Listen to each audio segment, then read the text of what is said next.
Hello. Welcome back to my channel. I am Monet and you're watching Life is Monet. I actually cannot believe that it is already my birthday month.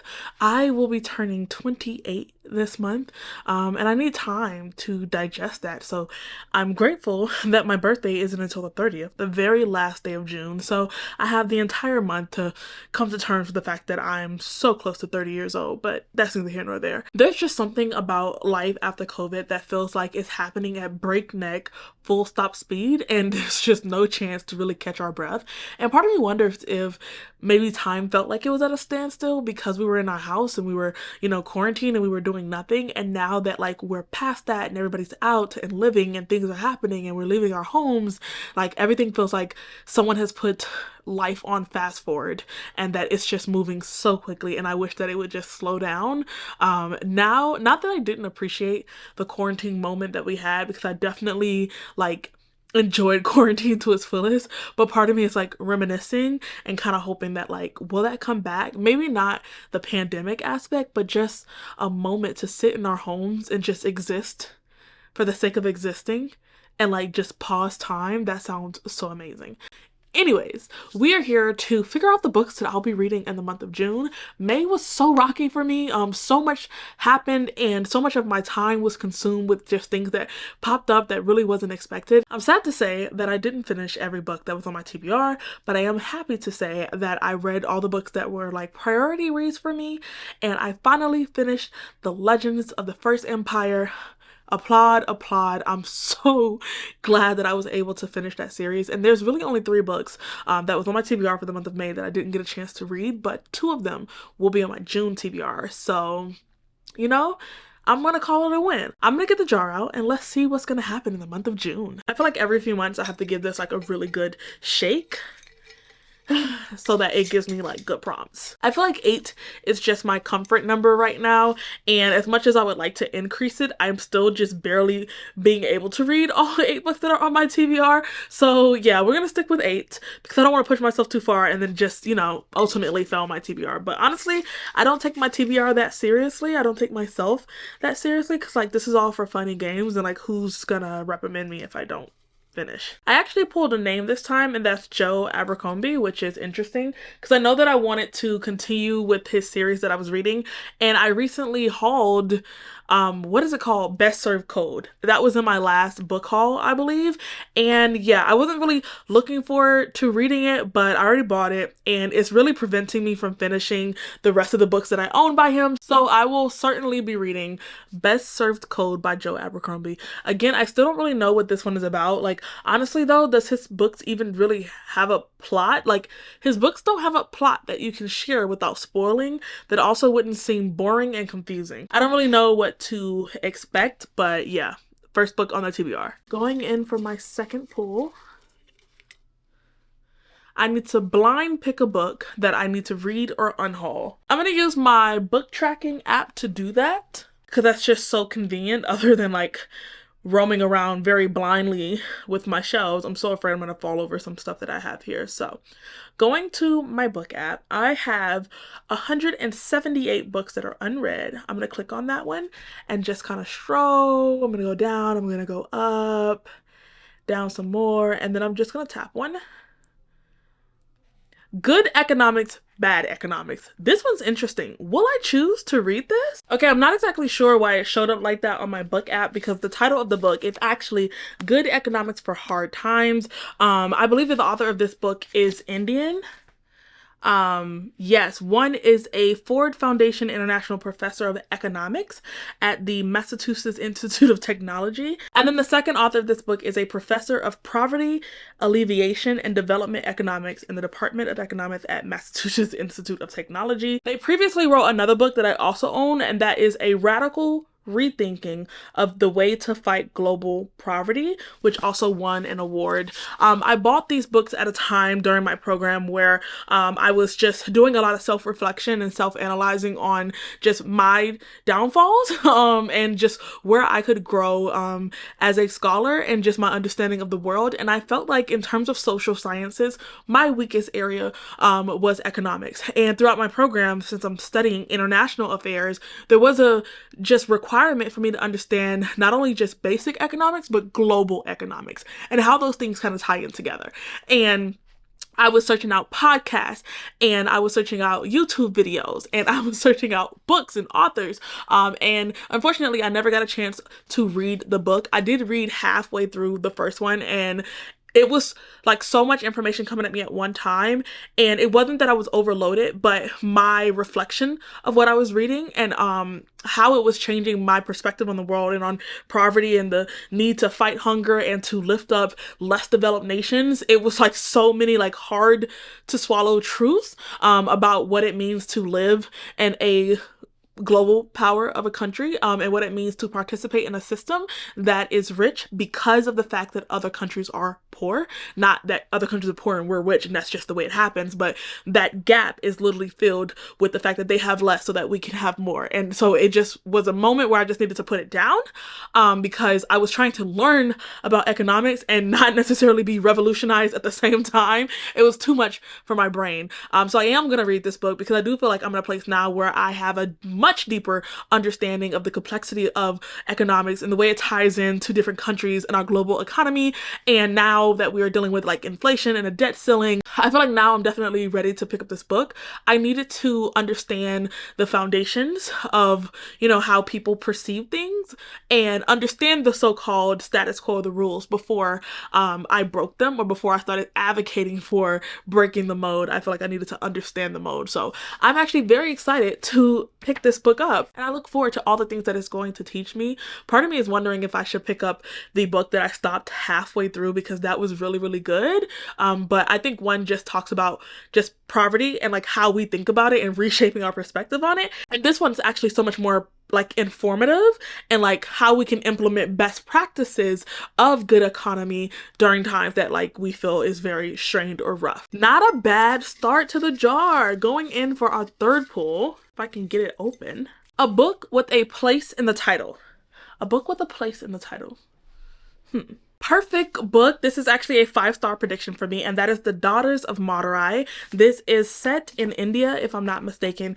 We're following a character named Janani, and it's a dual POV. So we have Janani in 1992, who has just married into this family, and she is scared and alone, and they're constantly berating her about the idea that she needs to bear sons. Otherwise, she's completely useless to the family, and if she only bears girls, she's even more useless. They allow her to keep her firstborn daughter, but every daughter that she has after that is taken away from her immediately and murdered. And Janani is ultimately haunted by the children that she was never allowed to love. And then we jump to 2019. We're following Sydney, who I believe is Janani's daughter, and she has this secret that she is keeping from her family. But right before she's able to confess, she finds out that her grandfather in India has fallen ill and that her family needs to travel back home. And as Sydney comes to understand who her parents were in their home country before they migrated to America and all of the things that they left behind, everything that she feels like she knows about the world is about to be changed forever. So this is a saga of a mother's journey. We get to follow her and I believe her daughter. I'm really looking forward to seeing how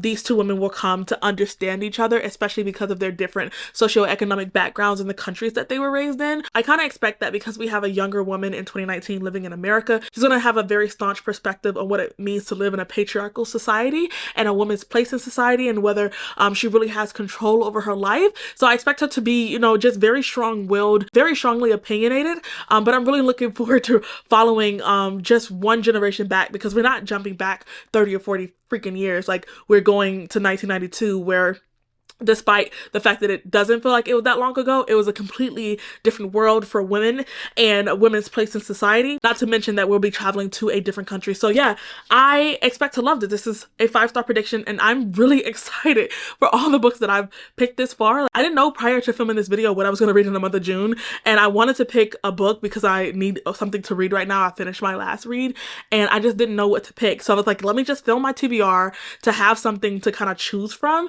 And so now I'm really excited. I'm glad that I didn't just pick a book and that I filmed this instead. Fourth pull.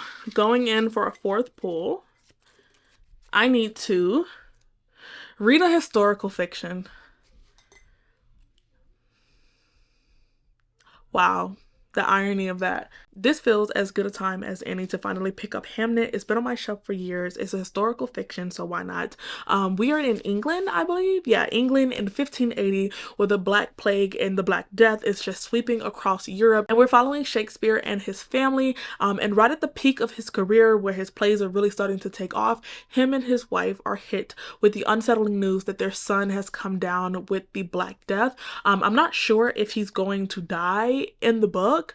Would it make it more interesting? I'm not gonna lie to you, yes. Yes, it would. But yeah, I think that this is just following them as they come to terms with grief and loss, and witnessing a pandemic of their era, which feels appropriate to do so now. Like, you know, 3 years after the start of our COVID, why not? 4 pulled, 4 to go. I have like 5 in my hand right now. It's crazy. I need to read a 5-star prediction. What is with the jar today? Like, wow.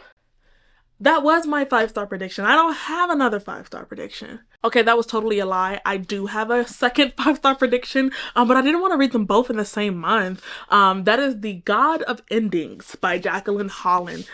This is also a historical fantasy. I believe it is. I'm not sure. Yes, we're in 1984. We're following Colette, who is a lonely artist that is the head of a fine art school for children. Beneath her youthful beauty is the dark truth of her life, which is that she has been suffering for centuries after her father or grandfather.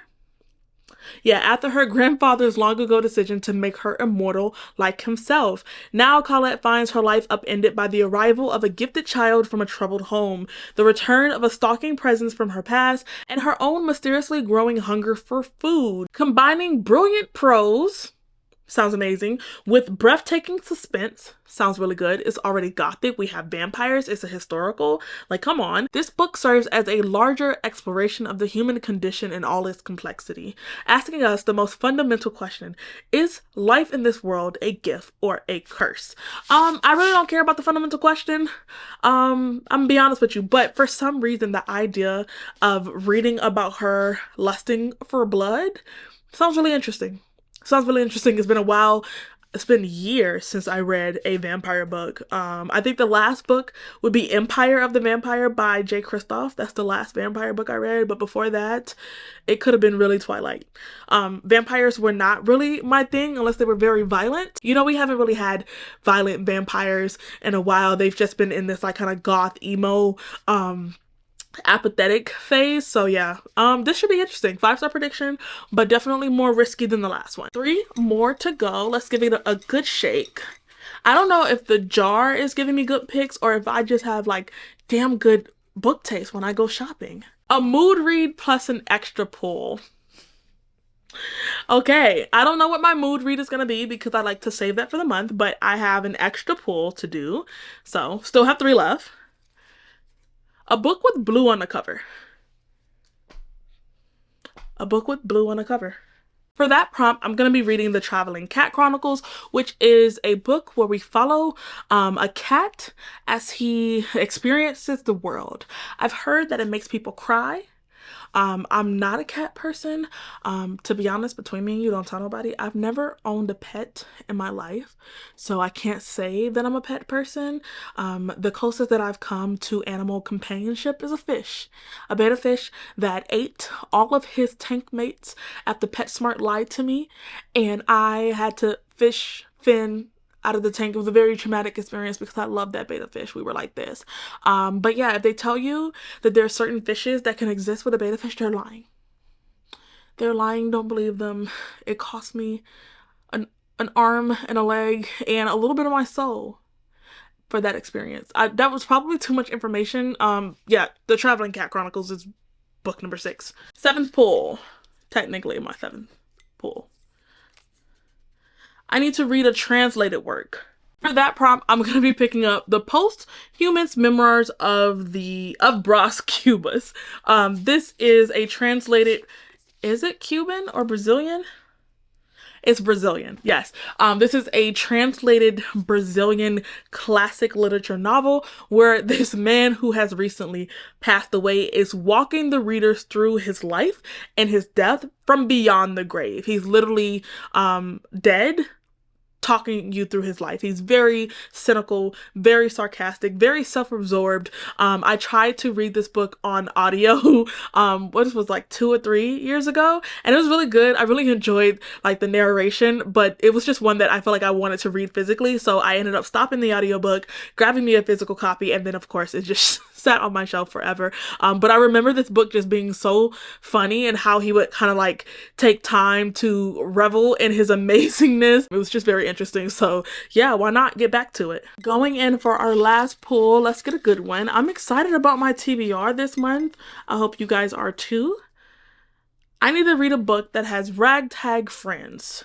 I don't really know if this counts as ragtag friends, but the synopsis makes me feel like it does. We have God Killer by Hannah Kenner. The synopsis says that Kissen's family were killed by zealots of a fire god. Now she makes a living killing gods and she deeply enjoys it. That is until she finds a god that she cannot kill. Sketty, a god of white lies, has somehow bound himself to the young noble, and they are both on the run from unknown assassins. So we have a god killer and a god that can't be killed. So 2 people already. They're joined by a disillusioned knight on a secret quest. They must travel to the ruined city of Blinriden, where the last of the wild gods reside, to each beg a favor. So 3 people. Pursued by demons and in the midst of burgeoning civil war, they will all face a reckoning. Something is rotting at the heart of the kingdom, and only they can be the ones to stop it. So if it's not a ragtag group of friends, it's certainly a group of unlikely allies, and it may even become a found family. I don't know. I'm going into this one on a whim, but it feels promising. Feels like I could have a ragtag group here. They may not be friends, but who knows? Okay, I've come to the conclusion that even though the jar is very helpful to my TBR, I just have damn good book taste, book reading taste, because this feels like a fire-ass TBR. I will be so sad if I have to come back to you next month and tell you that so many of these books didn't hit, but I have faith. We have Good Economics for Hard Times, which is a book that I had to blind pick, read, or unhaul. I decided to read it. The Daughters of Madurai, which is a book with a place in the title. Then we have Hamnet, which is an historical fiction. And then I have The God of Endings, which was for the prompt to choose a 5-star prediction. And then I have Posthumous Memoirs of Bras Cubas, which was to read a translated work. Thank goodness I had a translated book. And then we have God Killer, which is a book that may potentially have a group of ragtag friends. And then we have Best Served Code, which is for the prompt that I pulled that it actually said Joe Abercrombie's name. And then we have The Traveling Cat Chronicles, which was for the prompt to pick a book with blue in the title. I did good, did I not? I know I did. Thank you. And then the last book that is not featured in the stack is going to be my mood read for the month. I don't know what it's going to be, but I feel like it might be damn good, you know? Let me know in the comment sections what books you'll be reading in the month of June. Send me happy early birthday shout outs. I love hearing from you guys. See you in the next one.